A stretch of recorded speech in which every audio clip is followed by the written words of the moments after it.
So welcome, Ernie. Thanks for coming. I'm with Ernie Turner, the president of Leadership in Motion. He is going to be our keynote speaker at the Peer Learning Summit on 3 May in Washington, D.C. at the George Washington University. So this will be a good time, Ernie, to get to know you and ask you a few questions about peer learning and how you do it. So are you ready? I'm ready, Chuck. Nice to be with you and looking forward to the conversation. Great. So why don't we start with a basic question. How do you define peer learning? What is it in your viewpoint? It's evolved over time, and I've been doing peer learning now for about 18 years in a formal sense. We were calling it peer coaching, like many other people, and then last year turned it to peer learning, which I like a lot. I think the two words go nicely together. And for us, and when I say us, I'm talking about those of us in LIM, Leadership in Motion, and our particular approach to peer learning. We look at peer as could be one-on-one or it could be peer group. And it could be, even if there's hierarchy in the room, we could put on a peer hat. So it could be supervisor to the direct reports. It could be, obviously, the peer relationship across the team. It could be within a family, mother with kids, father with kids, and it could be, obviously, in a friend relationship. So there's multiple applications in terms of how we are interpreting peers. So it's a fairly broad interpretation that we are using. And the application of our approach has gone across all of those dimensions. In terms of learning, we are looking at learning from a number of different frameworks. We call ourselves learning coaches, so we have really looked at what does learning mean to us and have identified 10 principles that bring learning to life. And actually, Isabel on our team has done the research, but by looking at what are the coaches in LIM and the coaches in our sister company in Sweden, MIL, what have they done and how are they doing it, and extracted 10 different learning principles. I don't know if you want to go into them. We could, but I plan to address this in the summit on May 3rd in the conference. Okay. Well, that sounds really good. Yeah, go ahead. The other aspect of learning is we borrowed from a woman named Bernice McCarthy, who was a client for a number of years and become a good friend, and she's looked at learning from a number of dimensions and built on the work of David Kolb, and she has something called Format, which is a matrix of 4 different learning preferences. And there are why learners who need to know purpose, outcomes. There are what learners who prefer to know what do the experts have to say, what is in the textbook. How learners are more interested in the mechanics, the steps, the techniques, the tools. And so what learners are interested in application, very pragmatic, experiential learners. So we are looking at learning from those 4 dimensions whenever we work with our clients, so that sometimes we don't know what people's learning preferences are. And people haven't always looked at it and figured it out for themselves. So we make sure, as we're doing peer learning, that we are addressing those 4 dimensions. And there's one other framework that we have found very helpful in our approach to peer learning, which is the assumption that most people in a peer learning circle are interested in finding a solution or getting a deeper understanding about themselves, are getting some kind of conclusion. And so that's usually what we call a planning process. And we've looked at planning from a number of critical steps, and we have something called the power planning process, and we apply that as well in our approach to peer learning. So those become the frameworks that we have in the back of our mind as coaches as we're working in a peer learning framework. Thank you. I noticed you talked about your sister company in Sweden. which is Mill. Could you tell us Correct. a bit about how you actually got started doing peer learning? I want to point out to the audience that Ernie and Isabel are the authors of Action Reflection Learning, one of the really major references in the world of action learning. So how did you get into this method? I'll begin with your question, which is the Meal Institute. We bumped into them on an assignment that I had with a former partner of mine in another company. We had a company called Teamwork International, and he was a Swede, and he got the invitation to come to Sweden to work in a leadership development program with a project team that was working on a challenge.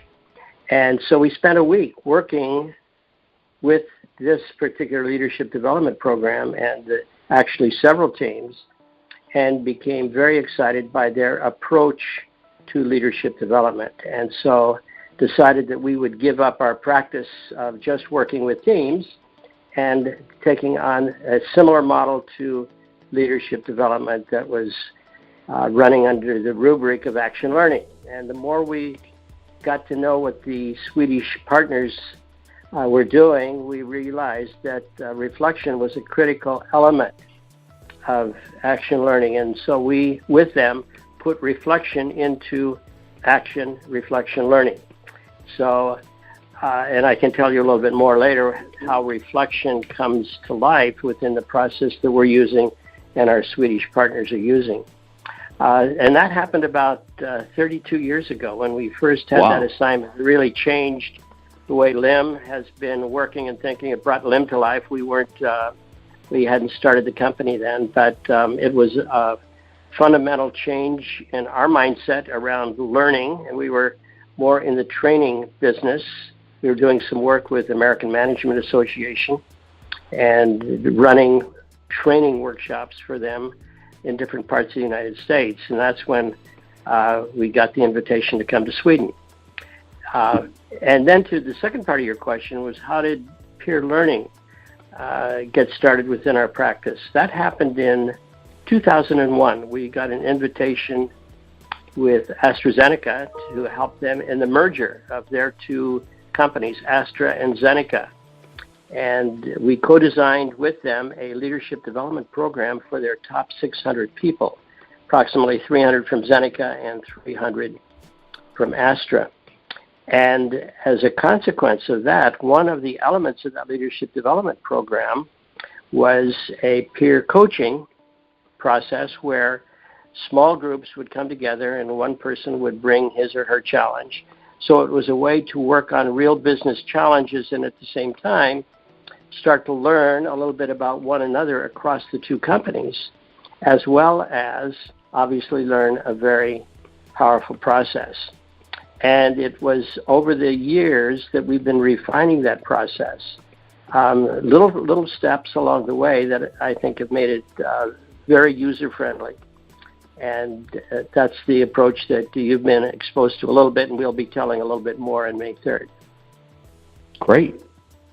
So when you think back, is there a particular story that you have in mind that could help us understand the approach, one that perhaps still inspires you to this day? There's a number of inspirations. One that I think has helped us turn our methodology around, and it was a very simple but very important turn. I was working with a senior leadership team for Asia Pacific, a sales team for a pharma company, and I had introduced peer learning, and the client, coachee at the time, gave his very brief challenge to the group, and then we were using our approach, which is everybody stops, reflects, writes, and then reports what their questions are. So there's about a 5-minute silence period where everyone is writing down his or her questions that are I questions, not you questions. And at the time, they were you questions. And so that's when we made the change. And when this gentleman, a fellow named Chris, got the questions from the group, all of his questions that his teammates had began with you. Why did you do this? Why did you do that? What do you think you would do in the future? And he felt, and he reported this to the group, and that was the gift that he gave to us. He said, your questions are good, but because you're saying you, I feel like I'm being sort of put on a pedestal, and you're poking at me, and I feel a little defensive.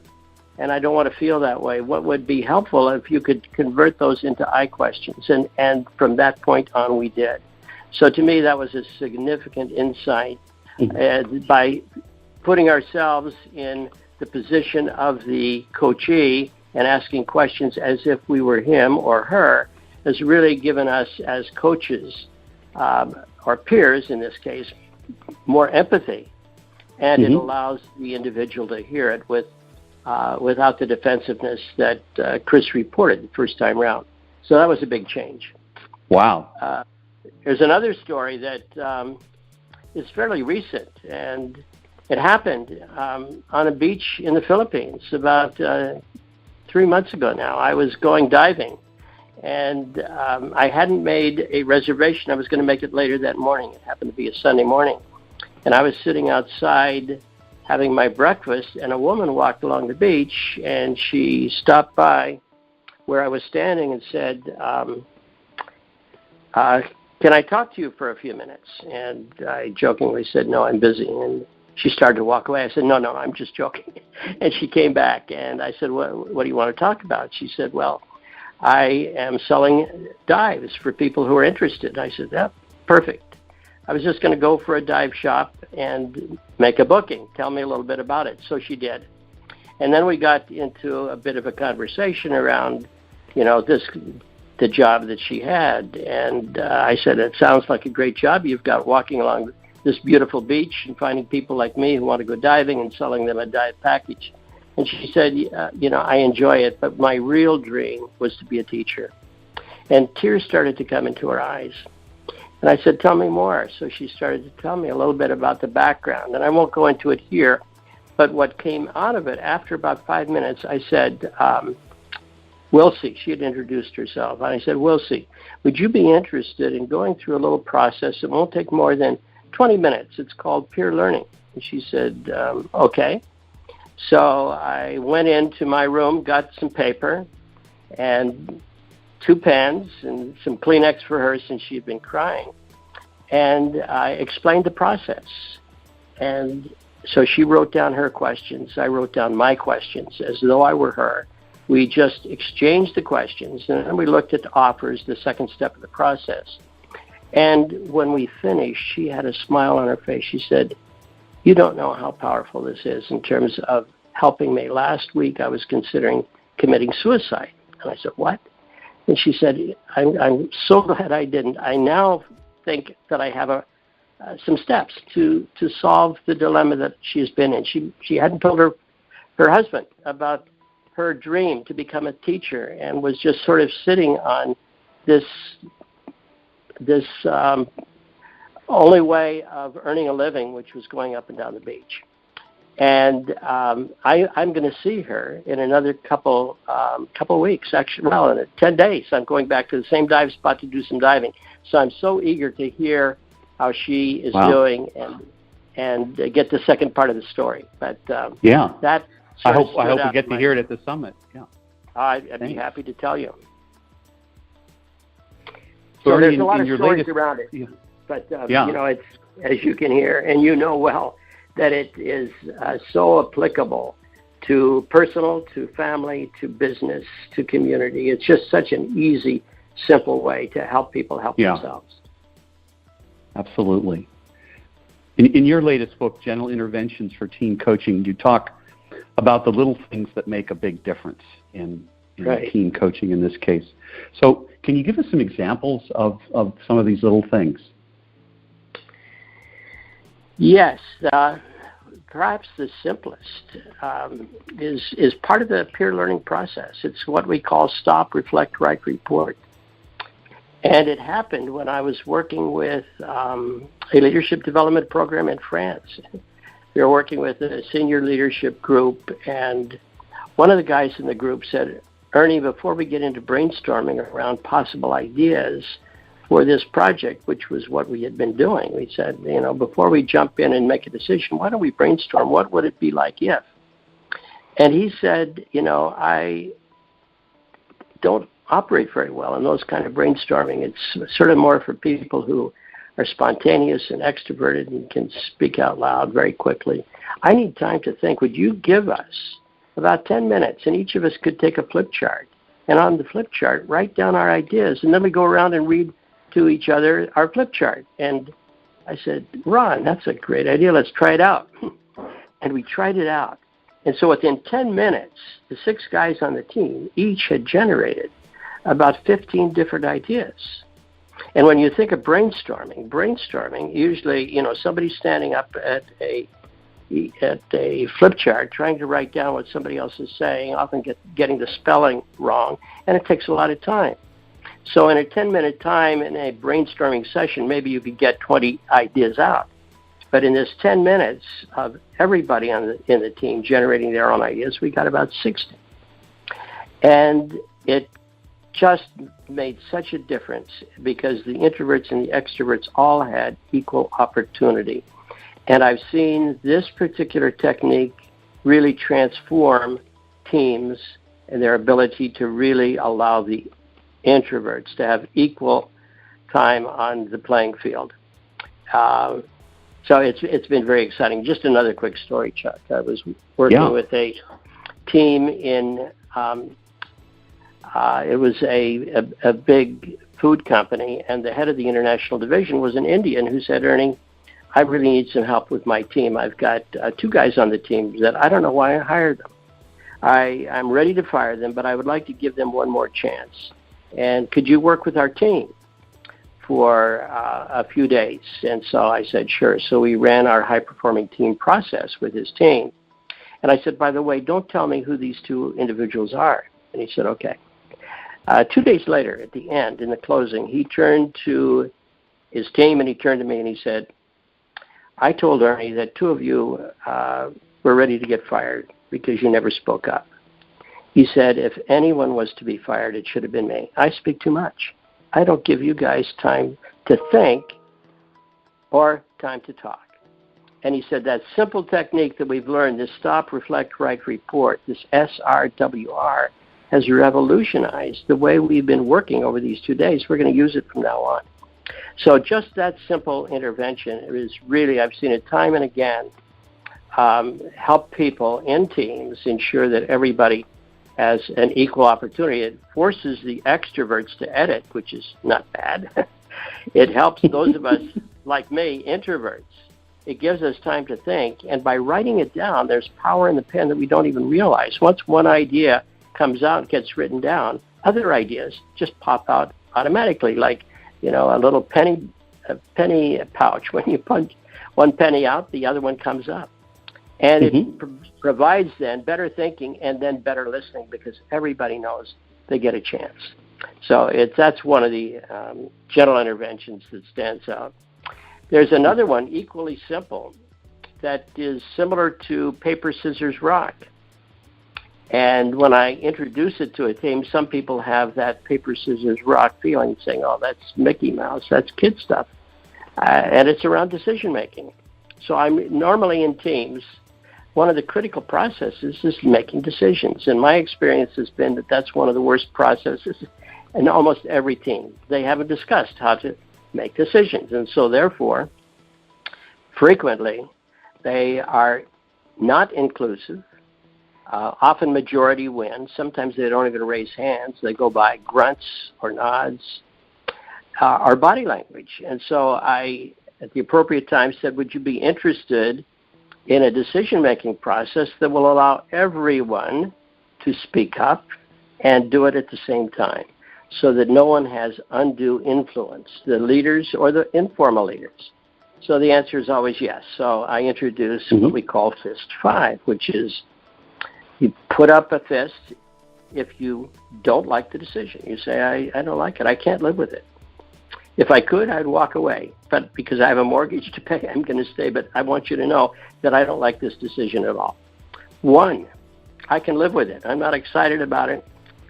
If it requires a lot of work, please don't come to me. But I'm not going to leave the room and say they made a bad decision.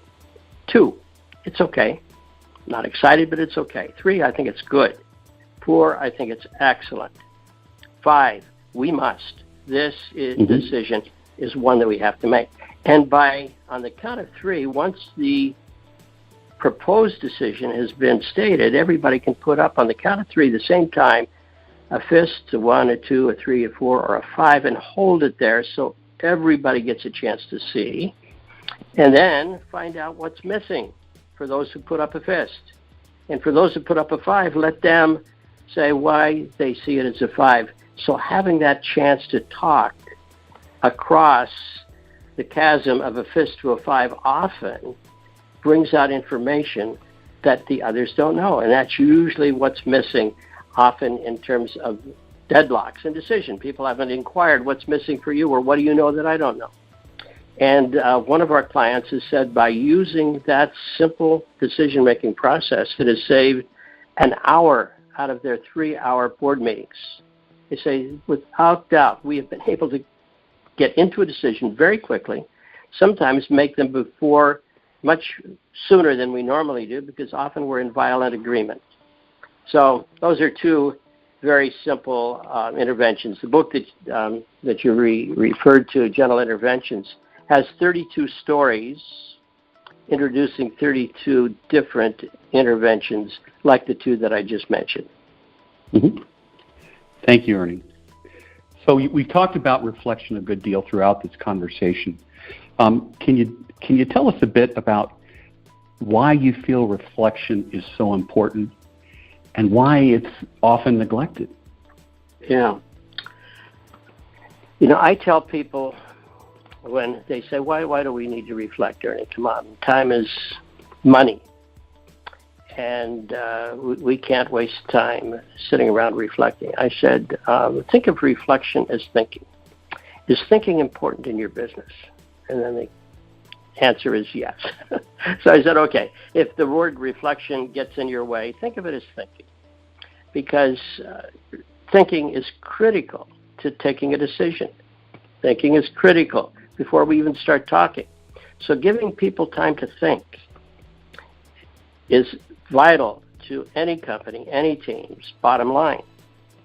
And there's another reflection process related to one of these simple interventions called R&D, reflection and dialogue. Very often we get into a conversation without really taking time to reflect, to think. And we refer to R&D as a critical leadership behavior, process, skill, to allow a team to really make meaning of where are we now, where are we headed, is this the direction we want to be going? If not, what do we need to do? It's like taking a stop along the way and getting out and getting some gas in the car and going to the restroom, getting something to eat. So it's a critical process within the life of a team, and very often that reflection allows the dialogue to be much richer. I was working with the OD team of a large multinational and introduced R&D. We had a limited amount of time. We only had about 30 minutes. And it usually begins by saying, what's the topic we want to reflect on? What's the question that's going to bring that topic to life for us? And let's take 5 minutes and in our journals, write down our thoughts related to that question. So everybody's sitting around quietly writing their thoughts down. And then I'll say, put your journals away so we're not reading to each other. Let's get ourselves a little closer. And it's often in a circle because I find circles so much more conducive to good conversations. And we use some of the ground rules that David Bohm on dialogue has elicited from his examination of what goes into a good conversation. It's really listening carefully, listening to what I'm saying. Do I say what I mean? Do I mean what I say? What am I not saying? So being very attentive and listening to what is said and what isn't said, and as well as how it's said. It's slowing the process down so people are not interrupting one another, but they're really letting somebody finish his or her thought. A critical part of it is suspending judgment. Judgment meaning right or wrong, and judgment meaning having to take a decision. So by suspending judgment, it really takes away a lot of the pressure to have to take a decision, which puts people in a pressurized mode, often running over each other, saying, look, time is important, we've got to make a decision, let's get out of here, let's do it, and therefore they're not slowing down, really listening. And then building on other people's conversation. So there are a number of elements related to what David Bohm in his On Dialogue book have elicited that we incorporate into the R&D process. And so once people have taken 5 minutes or so to do their reflecting, then it's an open conversation. Anybody can talk, and time needs to be shared. And we're speaking both feelings as well as thoughts, so speaking from our heart as well as our head. And I recall that in this particular occasion, after 30 minutes, I said, look, our time is up. This is the end of the day. This is the last activity. We need to go. And somebody said, Ernie, we have never had a conversation like this. You can't stop us. We have to continue. So they collectively agreed to go for another half hour. And so it's been my experience is once people get into this kind of a conversation, it really allows people to take a much deeper dive to understand what's really going on in our company, in our team, in our business, that allows them to take some decisions later, better decisions, because they've taken time to listen. And we never put the decision-making process right after it. There usually is a break so people can clear the air and then come back and say, okay, now that we've really heard each other, now what are the decisions that you think we can make having really listened to each other? So that's another way of bringing reflection to life in the process that we use. Thank you. So one final question. The summit we're going to have on the 3rd of May is obviously bringing people together from various disciplines, people who have used peer learning for different applications. So why is this summit important? What do you see as the future of peer learning? Where's it headed? Yeah, I think you and I see the same thing. At least I hope so. Having had a number of conversations with you, I think we're on the same page. I'm very excited with where it's headed. Having spent basically 17 years developing our approach to peer learning and seeing the power of it in terms of changing lives and changing the way teams can operate and think together.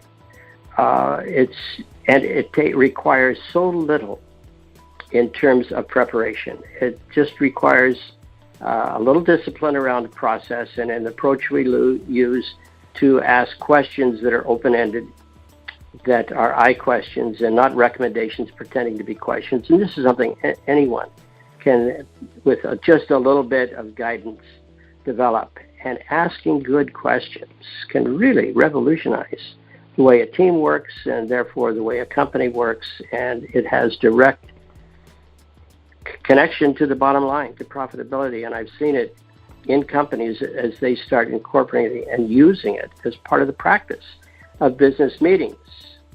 And they're starting to change from reporting to supporting. And to me, those two words characterize the difference.